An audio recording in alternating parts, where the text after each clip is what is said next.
गुरु प्यारी साध संगत जी, राधा स्वामी जी। प्यारी साध संगत जी, आप सभी के भीतर बैठे कुल मालिक को प्रणाम। आप सभी को प्रणाम। संगत जी, आज के इस रूहानी सत्संग में श्री गुरु नानक देव जी की वाणी ली गई है। श्री गुरु नानक देव जी ने आज के इस सत्संग द्वारा हमें समझाया है हमारे कर्मों का हिसाब किताब कैसे खत्म होता। ना सिर्फ उन कर्मों का हिसाब जो कि हमने इस जन्म में किए हैं, बल्कि हर वह कर्म जो हम हर जन्म में करते आए हैं, उन सभी कर्मों का लेखा कैसे नष्ट होता है। आज के इस सत्संग द्वारा आपको बड़े विस्तार से समझने को मिलेगा। आप सभी से यही विनती है, आज के इस प्यारे सत्संग को अंत तक ज़रूर सुने। साथ ही इस सत्संग को सत्संगी भाई बहनों के साथ शेयर भी ज़रूर करें, ताकि उन्हें भी उनके सवालों के जवाब मिल सके। आइए इस सत्संग की ओर बढ़ते हैं। सत्संग के वचन हैं, कर्मों आपो आपनी के नेड़े के दूर। संगत जी, कर्मों का हिसाब तो सभी को चुकाना पड़ता है। कोई भी अपने किए गए कर्मों के फल से बच नहीं सकता। अच्छे कर्म का अच्छा फल, बुरे कर्म का बुरा फल, यही सृष्टि का नियम है।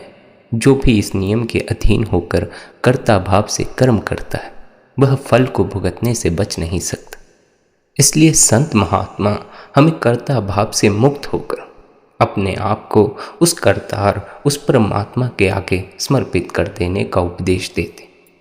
जब तक मैं भाव से मुक्त होकर कर्म ना करोगे, तब तक जन्म मरण के चक्कर में फंसे रहोगे, क्योंकि मैं भाव से किए गए हर कर्म का फल हमें ही भुगतना पड़ता। अब अच्छे कर्म करो या बुरे कर्म करो, दोनों का फल भुगतना है। संत महात्मा दोनों कर्मों से ऊपर उठ जाने का होका देते आए। संत महात्मा समझाते आए हैं, ऐ प्यारे, किसी एक कर्म में भी उलझ जाएगा, वहीं तेरी मुक्ति का द्वार बंद हो जाएगा। दान करने में उलझ जाएगा तो मुक्ति का द्वार बंद हो जाएगा। बुरे कर्मों में पड़कर किसी की हत्या कर देगा, चोरी ठगी करेगा, तब भी मुक्ति का द्वार बंद हो जाएगा। मुक्त होने का अर्थ है आत्मा की पहचान कर लेना और इस देह के मोह से अपने को ऊपर उठा लेना।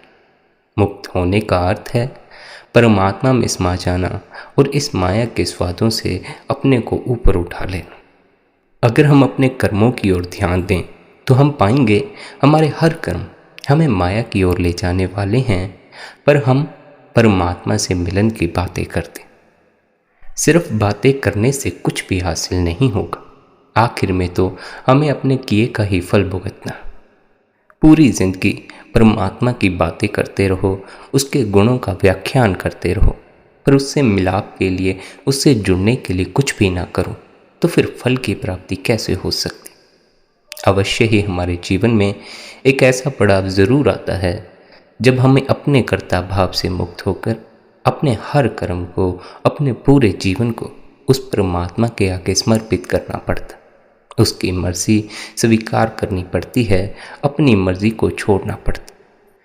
पर जब तक हम उस अवस्था तक नहीं पहुंचते, तब तक हमारा क्या फ़र्ज़ बनता है? हमारा यह फ़र्ज़ बनता है कि हम अपनी तरफ से वही कर्म करें जो हमें परमात्मा के करीब ले जाते। अच्छे कर्म हमें परमात्मा के करीब लेकर जाते, बुरे कर्म हमें परमात्मा से दूर कर देते हैं। और जब हम कर्ता भाव से मुक्त होकर कर्म करते हैं, तो हम परमात्मा के साथ एक रूप हो जाते। फिर उससे किसी तरह का कोई फासला नहीं रहता। हम माया के दीवाने मैं भाव से मुक्त होकर कर्म नहीं करते, इसलिए हर जन्म में हमने जो भी कर्म किया है, हर उस कर्म का हिसाब हमारे लेखे में लिखा गया। अब जो लेखे में लिखा जा चुका है, हमें उसका हिसाब किताब चुकाना ही पड़ेगा। न केवल इस जन्म में किए गए कर्मों का हिसाब, बल्कि हमें पूर्व जन्म में किए गए कर्मों का हिसाब भी बारी बारी से चुकाना पड़ता। क्यों? क्योंकि वह हमारे भीतर फीड हो चुका है, हमारे लेखे में लिखा जा चुका। जो भी चाहता है कि उसे अपने लेखे को नष्ट करना है, इस कर्मों के हिसाब किताब को नष्ट करना है, तो उसे सुरत को नाम से जोड़ना पड़ता है, क्योंकि नाम हमें कर्ता भाव से मुक्त करता। जब तक सुरत नाम से नहीं जुड़ती, कर्मों का यह हिसाब किताब निरंतर जारी रहता। आज हम यहाँ इस जन्म में बैठे हुए हैं। हमें नहीं पता हम पिछले जन्मों में क्या कर्म करके आए। हमें तो यह भी नहीं पता हमारा कोई पिछला जन्म था या नहीं था। अगर हम अपने पूर्व जन्मों में किए गए कर्मों को पूरी तरह भूल चुके हैं तो उसका यह अर्थ नहीं परमात्मा भूल चुका है, सृष्टि के नियम भूल चुके। हर जन्म के बाद जब मृत्यु होती है तो उस जन्म का स्मरण भूल जाता। उस जन्म में हमने कौन कौन से कर्म किए थे, उन कर्मों की हमें कोई खबर नहीं रह जाती। हम आज इस जन्म में बैठे बैठे यह अंदाजा नहीं लगा सकते हमने पिछले जन्म में नेक कर्म किए हैं कि गलत कर्म किए हैं। हमें पता ही नहीं है हमारा पिछला जन्म था भी या नहीं था। इसकी समझ तो हमें सदगुरु द्वारा मिलती। सदगुरु हमें चिताता है, ऐ जीव, अनेकों जन्मों के कर्मों का हिसाब बाकी पड़ा। अगर तू उस मालिक की भक्ति नहीं करता है, अपने आप को नाम से नहीं जोड़ता, तो इन अनेकों कर्मों का हिसाब तुझे चुकाना पड़ेगा। और इनका हिसाब चुकाते चुकाते तेरे जीवन में इतना दुख इकट्ठा हो जाएगा कि फिर तुझे जीने में कोई रस नहीं रह जाएगा। अगर जीवन मिला है, जीवन में सुख हो, तभी तो जीने में मजा आता। जी भी रहे हैं लेकिन दुख में जी रहे हैं, फिर जीने में कैसा मजा।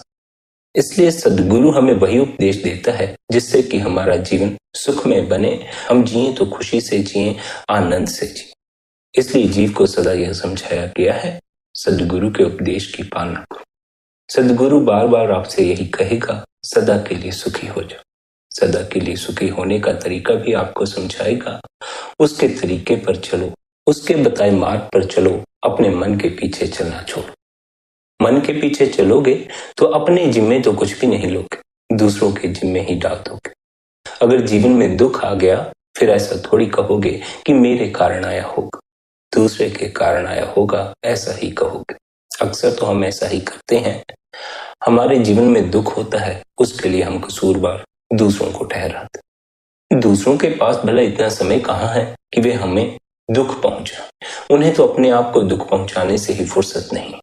इस संसार में जितने जीव हैं, वे सभी अपने आप को दुख पहुंचाने में इतने व्यस्त हो गए हैं कि उनके पास दूसरे को दुख देने का समय ही नहीं बचा। लेकिन फिर भी जीव दूसरों को अपने दुखों के लिए कसूरवार ठहराता। हम अगर थोड़ी भी होशपूर्ण हो जाएं, तो हमें यह समझ आनी शुरू हो जाए कि हम हमारे जीवन की सभी परेशानियों का कारण हैं। हम हमारे जीवन में आने वाले सभी दुखों का कारण। यह हो सकता है हम इसी जन्म के हिसाब किताब को मांगे।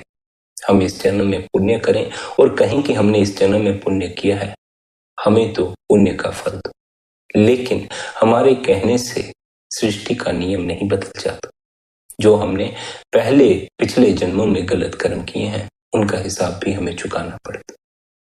सतगुरु बार बार हमें समझाता है, हमें यह देह मिली है तो सिर्फ इसलिए मिली है क्योंकि हमारे कर्मों का हिसाब बाकी। उनका हिसाब चुकाने के लिए यह देह बार बार मिलती रहती। सतगुरु बार बार समझाता है हमें अच्छे और बुरे दोनों कर्मों का हिसाब किताब देते हुए उस मालिक के साथ जुड़े रहना। ना तो हमें सुख आने पर अपनी छाती फुलाकर बैठ जानी है, ना तो हमें दुख आने पर अपने को सिकोड़ कर बैठ जाना। दोनों ही परिस्थितियों में हमें अपने को मालिक से जोड़े रखना है। उसके हाथों में अपने को सौंप दें। उस परमात्मा के हाथों में जो अपने को सौंप देता है, उसकी संभाल वह परमात्मा स्वयं करता। मगर उस परमात्मा के हाथों में अपने को वही छोड़ता है जिसे अपने गुनाह नजर आने शुरू हो जाते, जिसे अपने में कमियां नजर आनी शुरू हो जाती हैं, अपनी गलतियां नजर आनी शुरू हो जाती। और ऐसा सभी जीवों के साथ नहीं होता।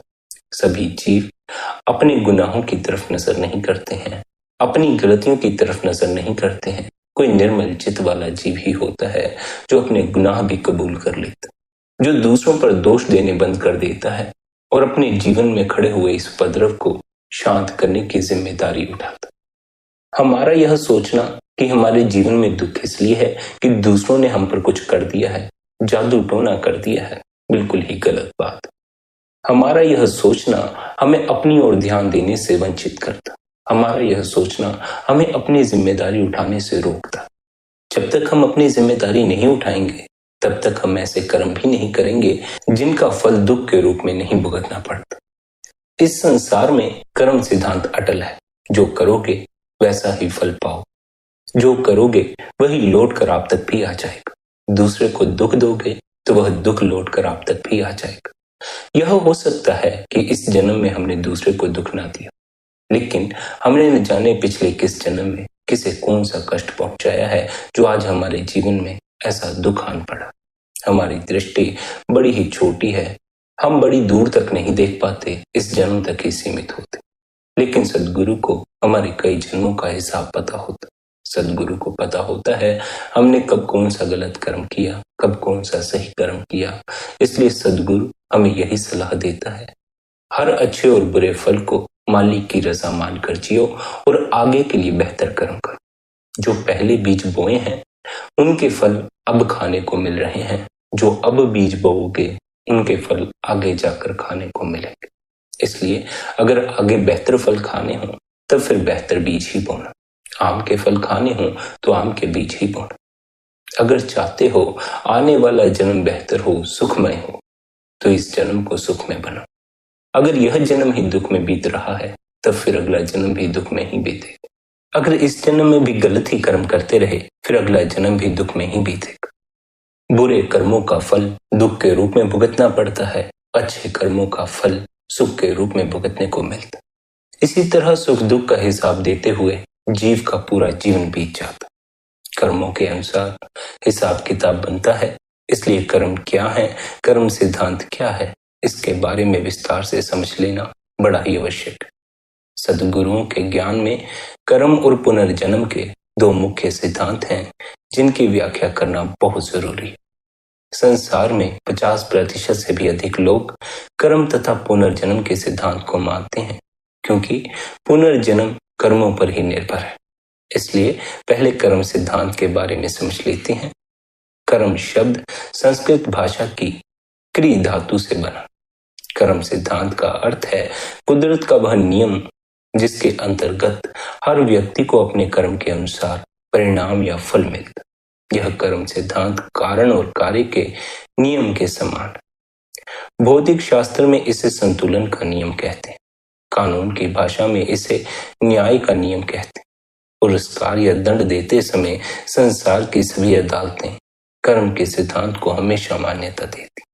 जिस प्रकार अपराध के विरुद्ध कानून में दंड का विधान है, उसी प्रकार नीति शास्त्र में भी गलत या सही व्यवहार के लिए दंड या पुरस्कार का नियम है।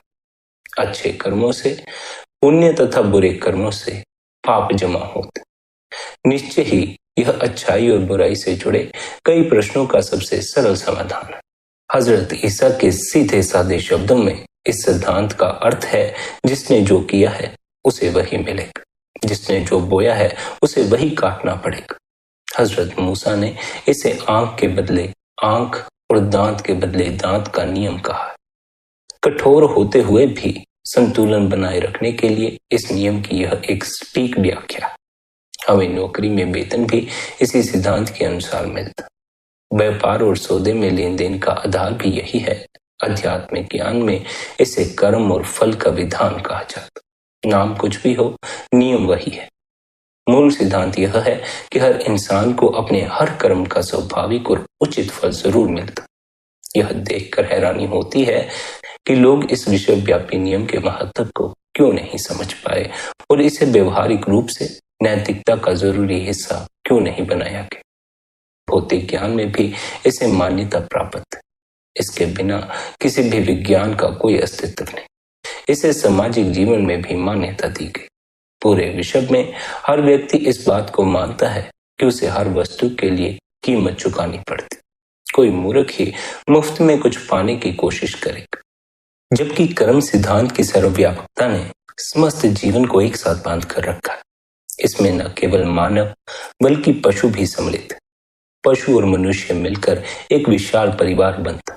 इस परिवार का एक जटिल परंतु अखंड इतिहास है जहां इनके कर्म साझे हैं। इस नियम के तहत पशुओं को मारने और खाने की मनाही है और साथ ही पशुओं के साथ दुर्व्यवहार की भी मनाही। यह सत्य है कि इस नियम के अनुसार हम लगातार कर्म कर रहे हैं और कर्ज का बोझ अपने ऊपर लेते जा रहे हैं। इनका ऋण चुकाना पड़ता। संक्षेप में यही कर्म सिद्धांत का सार है। यह बहुत दयनीय स्थिति है कि मनुष्य इस नियम के महत्व को समझने की कोशिश नहीं करता। अगर वह इसे समझ पाए तो पूरा सामाजिक ढांचा ही बदल जाए। हर एक ऋण को चुकाना होगा।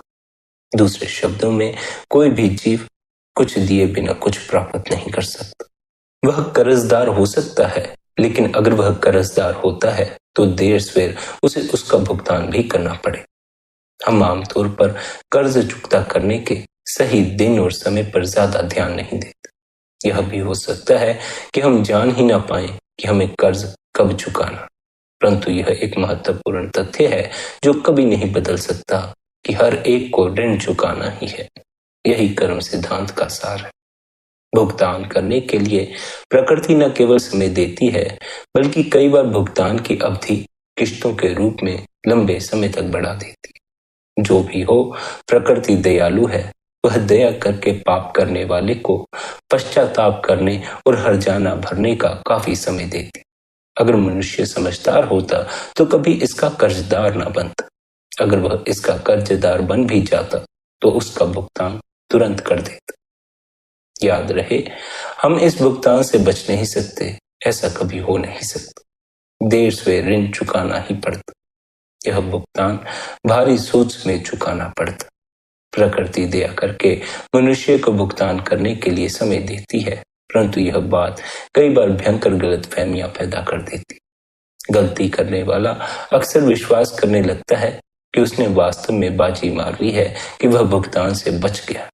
वह सोचने लगता है कि वह कर्म और फल के नियम से बच गया है, लेकिन ऐसा सोचकर वह केवल अपने आप को धोखा दे रहा है।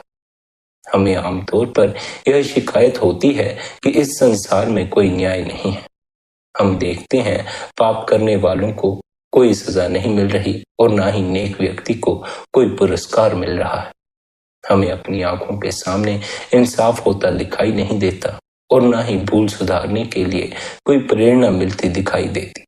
लेकिन कर्म तथा पुनर्जन्म की व्यवस्था का सिद्धांत हमें इस दुविधा से निकाल लेता है और इन सब की सही व्याख्या करता।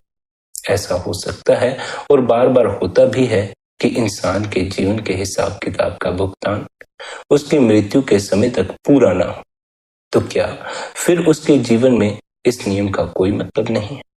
क्या उसने वास्तव में इस नियम को झूठा साबित कर दिया है और वह इसे लागू करने वाले प्रशासक की हंसी उड़ा रहा है?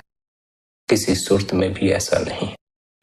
इस नियम का उल्लंघन कभी नहीं हो सकता, ना ही इसे अनदेखा किया जा सकता। कोई इसे झूठा भी साबित नहीं कर सकता। लेकिन जैसा कि पहले कहा जा चुका है, प्रकृति दयालु है और हमें भुगतान करने के लिए काफी समय देती। मृत्यु इंसान की जीवन की यात्रा का अंत नहीं है। यह उसके जीवन में लंबे इतिहास में केवल एक अध्याय की समाप्ति है। अगर उसके भुगतान की एक पाई भी बाकी है तो उसे चुकाने के लिए वापस आना पड़ता।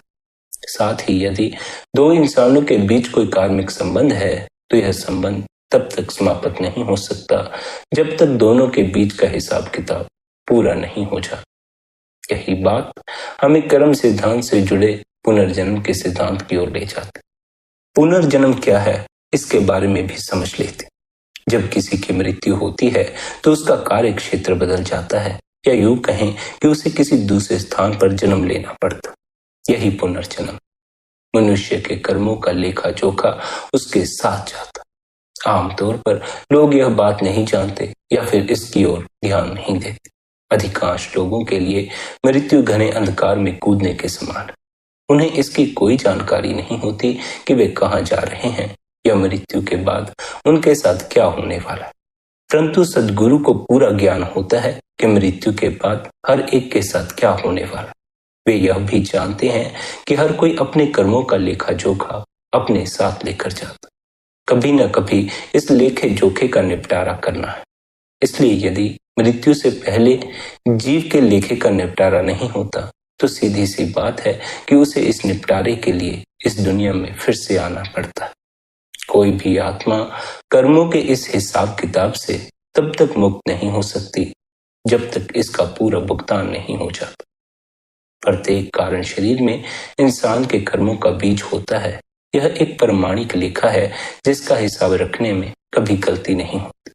इंसान इसे ना तो पीछे छोड़ सकता है और ना ही इसे छिपा सकता। वह जहां भी जाता है कुत्ते की दुम की तरह उसका हिसाब किताब उसके पीछे पीछे जाता। ये कर्म वास्तव में जीव का अटूट अंश है। वह जहां भी जाएगा उसे उनका सामना करना ही पड़ेगा, उनका भुगतान करना ही पड़ेगा। कुदरत का यह नियम उतना ही अटल है जितना ग्रहों का अपने कक्ष में घूमना। मौत के बाद जब आत्मा सूक्ष्म जगत में पहुंचती है तो उसे धर्मराज के सामने पेश किया जाता। धर्मराज का न्याय अटल है, उसे रिश्वत नहीं दी जा सकती और ना ही उसके सामने हिसाब किताब को झुटलाया जा सकता। वहां मनुष्य को हर बात के लिए उत्तर देना होता है और पूरा हिसाब देना पड़ता। यदि वह उस कचहरी में अपने आप को कंगाल पाता है और उसका ऋण भारी होता है तो उसे एक और जन्म दिया जाता है जहां वह अपने कर्मों का भुगतान कर सकता। यह ईश्वरीय न्याय है जिसमें दया का भाव भी समाया हुआ है। यदि उस इंसान के कर्मों का लेखा जोखा बहुत भारी है तो उसकी अंतरात्मा पर यह छाप डालने के लिए कि अपराध से कुछ लाभ नहीं होता, उसे इलाज के तौर पर दंड भी भुगतना पड़ता। तब उसे सुधार के लिए एक और अवसर दिया जाता। आने वाले जन्म या जन्मों में भले ही उसे भोगा हुआ दंड याद न रहे, परंतु उस दंड का प्रभाव उसके अवचेतन मन पर ऐसी अमिट छाप डाल देता है कि अगले जन्म में वह उस वस्तु से स्वाभाविक रूप से घृणा करना शुरू कर देता। जन्मजात संस्कार ही जीव की घृणा, पसंद नापसंद का कारण बनते।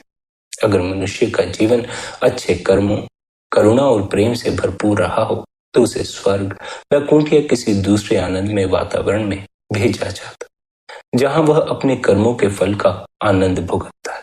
हर स्थिति में कर्मों के फल का भुगतान करना ही पड़ता।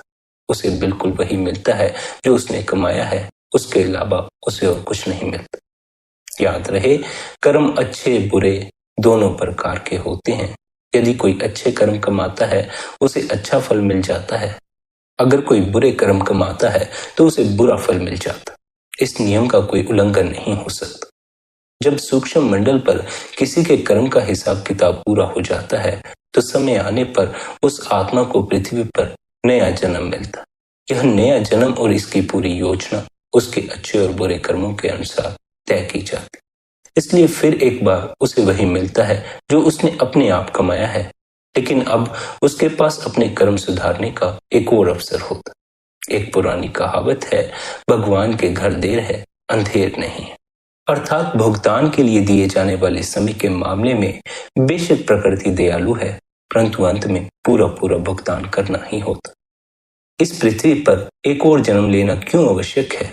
यह हिसाब किताब सूक्ष्म मंडलों पर क्यों नहीं निपटाया जा सकता, जहां इंसान मृत्यु के बाद जाता है? इसका जवाब है, हर किसी को अपने द्वारा बोए गए बीज की फसल काटने के लिए संसारिक जीवन में आना ही पड़ता है। भुगतान करने के लिए वैसे ही हालात पैदा हो जाते हैं ताकि पूरा पूरा न्याय हो सके। यह जन्म इसलिए दिया जाता है ताकि इंसान को अपने कर्म सुधारने का अवसर मिले और अंत में वह जन्म और मृत्यु के चक्कर से मुक्त हो सके। यह छुटकारा कभी नहीं मिल सकता जब तक उसके अच्छे कर्मों का भंडार बुरे कर्मों से अधिक नहीं हो जाता और उसका मिलाप एक देहधारी सद्गुरु से नहीं होता, क्योंकि अच्छे कर्मों का यही सर्वोत्तम पुरस्कार है कि हमारा सद्गुरु से मिलाप हो जाता, जो इंसान को अंत में संघर्ष के इस अखाड़े से, कर्म सिद्धांत के शासन से पार ले जाते। यह परम पिता का लक्ष्य है। वास्तव में यह एक बड़ी देर के बाद होने वाला वह दिव्य उत्सव है जिसकी ओर सारी सृष्टि बढ़ रही है। जन्म मृत्यु के चक्कर से आत्मा की मुक्ति तथा उसका कर्मों की पहुंच से परे निज घर में वापस जाना। सतगुरु उच्च मंडलों से सृष्टि में हो रहे जीवन के इस नाटक को देखते हैं। वे जानते हैं कि मनुष्य को इस संसार में फिर से लौटना ही होगा। इस सर्वव्यापक नियम की मांग को पूरा करने के लिए मनुष्य यहाँ बार बार आता। इसी नियम से जन्म मरण का चक्कर बनता है, जिसे हम पुनर्जन्म या आवागमन का चक्कर कहते हैं। जब प्रारब्ध कर्म समाप्त हो जाते हैं तब हर एक को यह कर्म भूमि छोड़नी होती। इसी नियम के अधीन हर जीव आत्मा अस्थायी तौर पर किसी उच्च मंडल पर निवास करती है और वहां अपने कर्मों के भुगतान के बाद उस मंडल को छोड़कर उसे फिर से इस नीचे मायामय जगत में नया जन्म लेना पड़ता। इसी कर्म के नियम के अनुसार उसके नए जीवन का समय स्थिति और माता पिता निर्धारित होते हैं। उच्च मंडल में प्राप्त हुए अनुभव के अतिरिक्त उसे नए जीवन में वही मिलता है जो उसने यहाँ अर्जित किया। ऐसा नहीं है कि मनुष्य को कर्मों का भुगतान 2 बार करना पड़ता। कुछ कर्मों का भुगतान सूक्ष्म मंडल में हो जाता है और जिनका भुगतान नहीं हुआ होता उनका फल उसे अपने नए जन्म में भोगना होता। फिर उसे एक नया शरीर मिलता। धीरे धीरे वह इस पृथ्वी पर अपने नए जीवन के प्रति सचेत होता। इस नए जीवन में वह बहुत से पूर्व कर्मों का भुगतान करने के साथ साथ नए कर्म भी इकट्ठे करता। एक और बड़ी दिलचस्प बात है कि जिस प्रकार बच्चा नया जीवन पाकर अपने कर्मों का भुगतान करता है, उसी प्रकार माता पिता भी अपने कर्मों का भुगतान करते। कर्म तथा फल के सिद्धांत की यह व्यवस्था इतनी सटीक है कि सभी संबंधित व्यक्ति बिल्कुल सही समय पर मिलते हैं ताकि वे अपने अपने कर्मों का भुगतान कर सकें। मान लें एक विवाहित दंपत्ति को किसी ऐसे व्यक्ति के कर्मों का भारी कर्ज चुकता करना है जिसके साथ पिछले जन्म में उनका संपर्क रहा है। अब वे दोनों उस व्यक्ति के माता पिता के रूप में अपना ऋण चुका रहे हैं। उन्हें सालों साल बड़े परिश्रम से उसकी देखभाल करनी होगी। इस प्रकार माता पिता ऐसे ही कर्मों से बंधे कार्य कर रहे हैं जैसे इस जीवन में लौट कर आने वाला वह बच्चा कर्मों से बंधा हुआ है। दोनों इस नियम की कठोर मांगे पूरी कर रहे हैं जिनसे कभी कोई नहीं बच सकता। यही वह अंतहीन आवागमन है जिसकी चर्चा सभी संत महात्मा करते।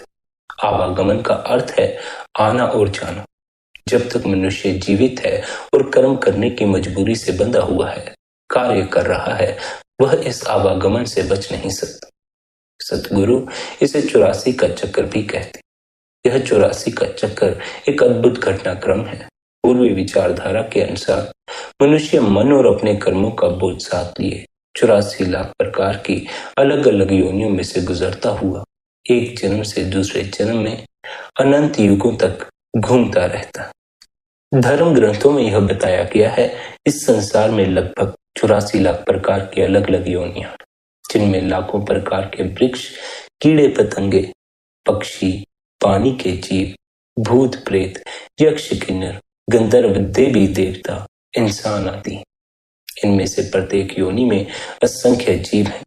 एक जन्म के बाद दूसरा जन्म लेती हुई एक भटकती हुई आत्मा को इन सब योनियों में से गुजरते हुए एक लंबा और थका देने वाला रास्ता तय करना पड़ता। हो सकता है कुछ योनियों में से गुजरने के बाद उसे फिर से मनुष्य शरीर मिल जाए, लेकिन यह कर्मों के हिसाब किताब के अनुसार तय किया जाता। यह पूरी तरह मनुष्य के कर्मों पर निर्भर है कि उसे इनमें से कितनी योनियों में से गुजरना पड़ेगा। सतगुरु हमें बताते हैं कि इस चक्कर से कोई छुटकारा नहीं है जब तक किसी का पूर्ण गुरु से मिलाप नहीं हो जाता और वह उनसे शब्द योग की विधि नहीं सीख ले। सतगुरु की कृपा से हमें शब्द योग की विधि प्राप्त हो, इसके लिए हमें अच्छे कर्म करने चाहिए। अच्छे कर्मों का सबसे ऊंचा फल सतगुरु से मिलाप हो जाना। गुरु से मिलाप हो गया, फिर मालिक से मिलाप भी हो जाएगा, क्योंकि सतगुरु मालिक से मिलाने की कुंजी। जिसे वह कुंजी मिल गई उसके लिए द्वार खुल भी जाएगा। लेकिन अगर कुंजी ही ना मिले तो द्वार के खुलने का सवाल पैदा नहीं होता। सतगुरु न मिले, परमात्मा की खबर नहीं लगती।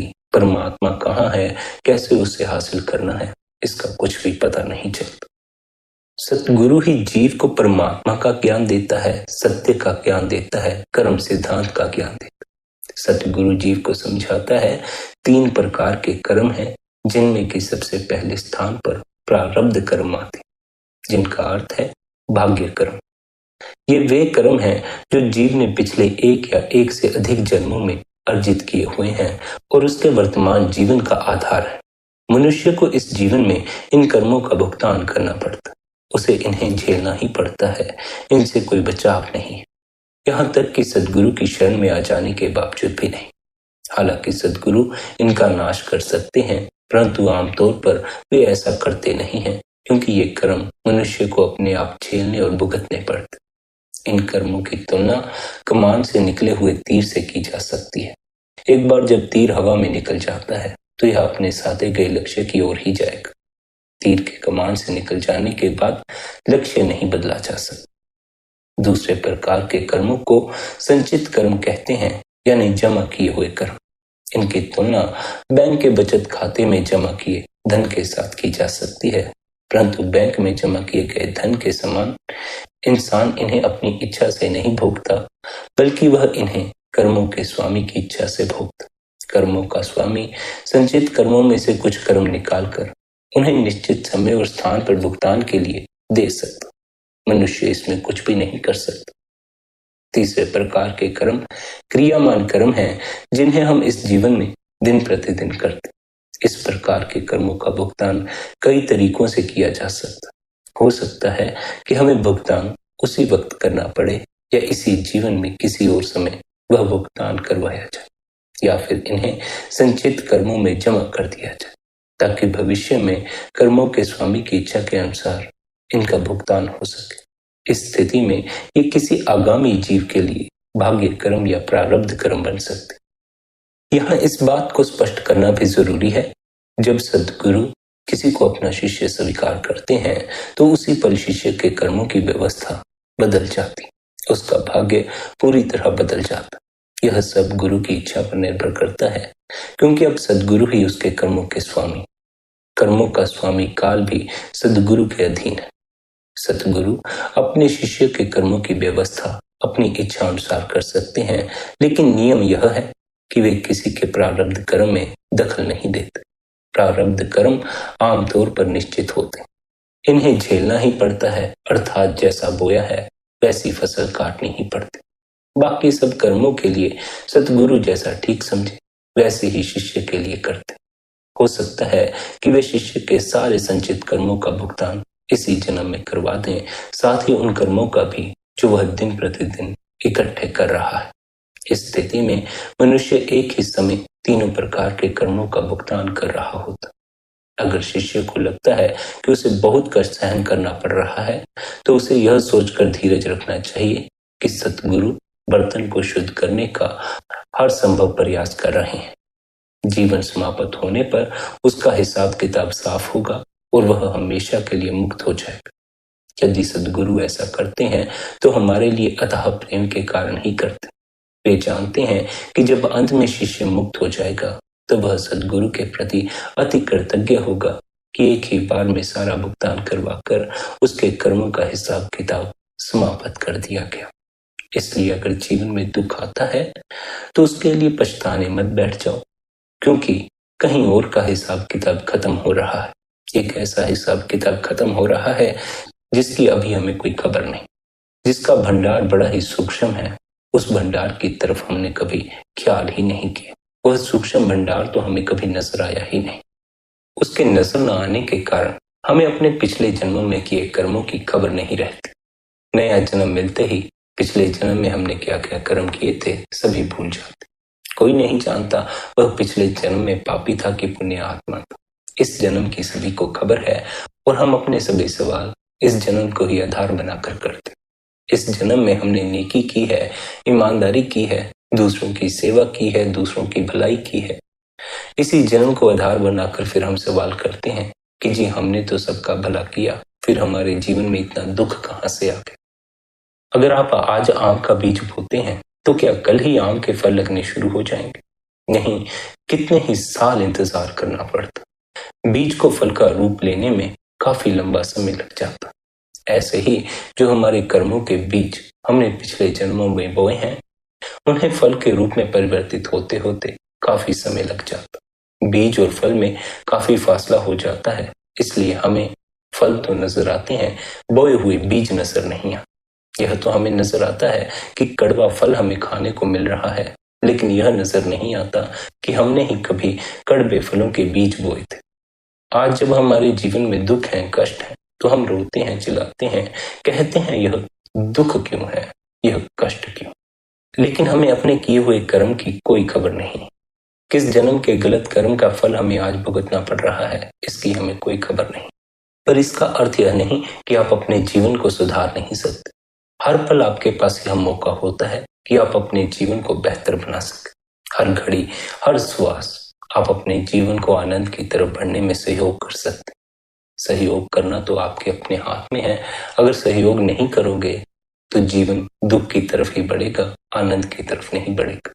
सुख तो हमें खोजना पड़ता है, लेकिन दुख खोजना नहीं पड़ता। दुख पहले ही बड़ा मिला हुआ, उसे खोजने की कोई आवश्यकता नहीं पड़ती। इसलिए हर एक जीव की खोज सुख की खोज है, और उसी सुख की खोज को पूरा करने के लिए सद्गुरु हर जीव को यही उपदेश देता है, अपने भीतर उतरो। देखो, कर्मों का हिसाब किताब तो देह को चुकाना। देह कर्मों के बंधन से बंधी है, आप कर्मों के बंधन से नहीं बंधे हैं। आपका असल होना आत्मा है। आत्मा हर एक बंधन से मुक्त है, कर्मों के हिसाब किताब से भी मुक्त है, कर्मों के बंधन से भी मुक्त है, मन के बंधन से भी मुक्त है। लेकिन यदि आप अपनी आत्मा के प्रति जागना शुरू ना हुए तो देह से ही बंधे रह जाएंगे, मन से ही बंधे रह जाएंगे, अर्थात कर्मों के हिसाब किताब से ही बंधे रह जाएंगे। इसलिए अपने असल होने के प्रति जागो, उस आत्मा के प्रति जागो जो सभी कर्मों के बंधन से मुक्त है, जो सभी मलिनताओं से मुक्त है, जो सभी दुखड़ों से मुक्त है। उसकी खोज करके ही जीव 84 के चक्कर से बाहर हो सकता है। उसकी खोज करके ही जीव कर्मों के बंधन से ऊपर उठ सकता है। आत्मा की यह खोज ही जीव को आनंदित बना सकती है। इसलिए बार बार जीव को यह उपदेश दिया जाता है, अपनी आत्मा की पहचान करो, अपने असल होने को जानो। उसके लिए निरंतर भजन सिमरन में बैठो, निरंतर गुरु द्वारा दिए अभ्यास की पालना करो। जब भी सिमरन में बैठो तो इस बात को सदा स्मरण रखो, सिमरन मन द्वारा होना चाहिए। मन सिमरन से दूर भागता चला जाता है और फिर सिमरन बन नहीं पाता। जब आप इस मन को सिमरन में लगाना शुरू कर देंगे तब सिमरन का फल प्रकट होना शुरू होता। उससे पहले जब तक आप मन की सुन रहे हैं तब तक जीवन में कोई रूपांतरण नहीं आएगा। जब मन आपकी सुनने लग गया तब जीवन में रूपांतरण आएगा। अभी आप लेते हैं मालिक का नाम, मन लेता है संसार का नाम, इसलिए रुकावट खड़ी हो जाती। जब आप लेंगे मालिक का नाम और मन भी लेगा मालिक का नाम, फिर कोई रुकावट नहीं रह जाएगी। अभी मन इधर उधर की बात करता है, आपकी बात नहीं सुनता। धीरे धीरे यह बात सुननी शुरू कर देता है, लेकिन एकदम से जल्दबाजी में मत पड़ जाना कि अभी से मन आपकी बात सुनना शुरू कर दे। अभी से मन सिमरन को पकड़ ले, एक ही दम मन सिमरन को पकड़ ले, ऐसी जद्दोजहद में नहीं पड़ जाना है। धीरे धीरे सब्र रखकर सब सही हो जाता। सब्र रखकर बंदगी में बैठना है, भजन सिमरन में बैठना है, और भीतर कोई इच्छा लेकर नहीं बैठना। ना ही उस मालिक से मिलाप की इच्छा रखनी है, ना ही संसार की इच्छा रखनी है, ना ही शब्द की धुन या शब्द के प्रकाश से जुड़ने की इच्छा रखनी। हर इच्छा से अपने को मुक्त कर लेना, हर बंधन से अपने को अलग कर लेना है, मन से अलग कर लेना है, विचारों से अलग कर लेना। जो समय आप भजन बंदगी के लिए देंगे उस समय आपने अपने आप को संसार से पूरी तरह अलग कर लेना। बाहर से तो अलग कर ही लेना है, भीतर से भी संसार की पकड़ नहीं रखनी। बाहर से तो लोगों की भीड़ से अलग होकर अपने कमरे में बैठ सकते हो, पर भीतर इस मन में भी भीड़ है, इस भीड़ से भी परे होकर बैठना है, इसमें भी सम्मिलित नहीं हो जाना। इस भीड़ से बचो, मन से बचो। मन कई तरह के धोखे खड़े करने की कोशिश करेगा। मन कोशिश करेगा आपको भजन सिमरन न करने दे, आपका सिमरन खराब कर दे, आपको ध्यान से उठा दे। लेकिन आपने अपने गुरु पर भरोसा रखना है, उस मालिक को स्मरण रखना है और अपना बंदगी करते रहना। मन जो कहे इसकी तरफ ध्यान नहीं देना, बस अपने आप को बंदगी में लीन कर लेना। मन की बात नहीं सुननी है, बल्कि मन को भी अपनी सुनाने में शामिल कर लेना। मन आपका मालिक नहीं होना चाहिए, आपको मन के मालिक बन जाना है। जब आप मन के मालिक बन जाओगे फिर जीवन से सारा दुख विलीन हो जाए। जब आप मन के मालिक बन जाओगे तब फिर कोई भी कर्म आपकी आज्ञा के बिना नहीं होगा, और जब आप जिम्मेदारी लेकर कर्म निभाना शुरू करेंगे तब आप वही कर्म करेंगे जो सही हो, जो गलत ना हो। जब तक हम अपनी जिम्मेदारी अपने ऊपर नहीं लेते हैं, मन पर अपनी सारी जिम्मेदारी छोड़ देते हैं, तब तक मन हमें अपने अनुसार चलाता, गलत कर्म भी करवा लेता है, सही कर्म भी करवा लेता है। गलत कर्मों का फल भुगतने के लिए हमें संसार में दुख उठाना पड़ता है, अच्छे कर्मों का फल हमें सुख के रूप में मिल जाता। लेकिन अच्छे कर्म हो या बुरे कर्म हो, दोनों आपको देह से बांधे रखेंगे। जब तक आप देह से बंधे हो तब तक तो दुख कभी मिटने ही नहीं वाला। यह हो सकता है कुछ समय के लिए आप सुखी हो जाएं, लेकिन सदा के लिए सुखी नहीं हो सकते। इसलिए देह के बंधन से ऊपर उठ, देह के बंधन से ऊपर उठने का क्या तरीका है? अपनी आत्मा की पहचान कर लेना, अपने असल होने में ठहर जाना। अपने असल होने में ठहरने के लिए हमें निरंतर वचनबंदी करने की आवश्यकता है, निरंतर कुछ समय अपने भीतर बिताने की आवश्यकता। दिन के 24 घंटे में से कुछ समय निकालकर खाली होकर बैठ जाया करो। सब कर्जों फर्जों से अपने को मुक्त कर लो, सारी फिक्र को छोड़ दो और बस आंख बंद करके अपने में ही डूबते चले जाओ। जितना अपने भीतर समय बिताओगे, ध्यान में बैठोगे, उतना ही मन की मलिनता भी दूर होगी। मन की मलिनता दूर होगी तो गलत कर्म अपने आप ही होने बंद हो जाएंगे। मैला मन ही गलत कर्मों की बात करता। इसलिए निर्मल और पवित्र बनने के लिए निरंतर बंदगी में बैठें, अपने भीतर उतरें, उस मालिक का नाम लें। संगत जी, आज के इस सत्संग को यहीं पर विश्राम देते हैं। यदि आज का यह सत्संग आपको अच्छा लगा हो तो आज के इस सत्संग को आप अपने मित्रों और संबंधियों के साथ शेयर भी कर सकते हैं। बाकी आपकी अपनी मौज है। अपना ख्याल रखें। आप सभी के भीतर बैठे कुल मालिक को प्रणाम, मेरा प्रणाम स्वीकार करें। राधा स्वामी जी।